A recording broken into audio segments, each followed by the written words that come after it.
धरती से चांद के सफर में चंद्रयान-3 दूसरे देशों के मुकाबले तेजी से आगे बढ़ रहा है।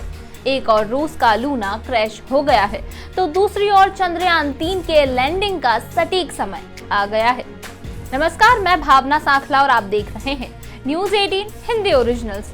इसरो की ओर से चंद्रयान-3 के लैंडिंग का सटीक समय बताया गया है। इसरो के मुताबिक चंद्रयान-3 23 अगस्त की शाम करीब 6:04 पर चंद्रमा पर लैंड करेगा।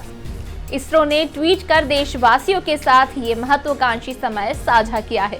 हर भारतीय इस पल का साक्षी बने, इसके लिए इसरो ने लैंडिंग के सीधे प्रसारण की व्यवस्था भी की है। इस व्यवस्था के मुताबिक आप स्क्रीन पर दर्शाई जा रही लिंक पर जाकर चंद्रयान-3 की लैंडिंग की लाइव स्ट्रीमिंग देख सकते हैं। आपको बता दें कि भारत का चंद्रयान-3 एक महत्वपूर्ण पड़ाव पर पहुंच चुका है। चंद्रयान-3 अभी तक चरणबद्ध तरीके से चल रहा है। हाल ही में चंद्रयान-3 का विक्रम लैंडर प्रोपल्शन मॉड्यूल से अलग हुआ था, जिसके बाद से चंद्रयान-3 की लैंडिंग की प्रक्रिया शुरू हो गई थी। विक्रम लैंडर चंद्रमा की सतह की ओर बढ़ रहा है, वहीं विक्रम लैंडर से अलग हुआ प्रोपल्शन मॉड्यूल चंद्रमा की निचली कक्षा में घूम रहा है। अब चंद्रयान-3 के अहम भाग प्रोपल्शन मॉड्यूल को लेकर बड़ी खबर आई है। चंद्रयान-3 की शुरुआत में बताया गया था कि प्रोपल्शन मॉड्यूल अंतरिक्ष में 3 से 6 महीने तक रहकर अध्ययन कर सकेगा, लेकिन अब इसरो के वैज्ञानिकों ने बताया है कि प्रोपल्शन मॉड्यूल केवल 3 से 6 महीने ही नहीं बल्कि कई वर्षों तक काम कर सकता है। इस बात की पुष्टि ISRO chief doctor S Somnath ने भी की है। प्रोपल्शन मॉड्यूल में ये बदलाव कैसे हुआ है, आइए समझाते हैं।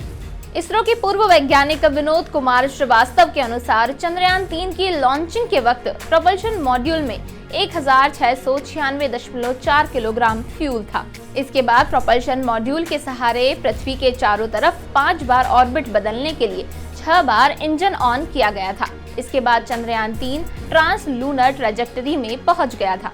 चंद्रमा के चारों तरफ 6 बार प्रोपल्शन मॉड्यूल का इंजन ऑन किया गया, जिसमें कुल मिलाकर 1546 किलोग्राम फ्यूल खत्म हुआ था। विक्रम लैंडर से अलग होने के बाद प्रोपल्शन मॉड्यूल में 150 किलोग्राम फ्यूल बचा हुआ है। ISRO chief doctor S Somnath ने मीडिया को बताया है कि चंद्रयान-3 के प्रोपल्शन मॉड्यूल में उम्मीद से ज्यादा फ्यूल बचा हुआ है। अगर सब कुछ ठीक रहा, कोई दिक्कत नहीं आई, तो प्रोपल्शन मॉड्यूल कई वर्षों तक काम कर सकता है। हालांकि ये सब चंद्रमा के ऑर्बिट करेक्शन पर भी निर्भर करता है।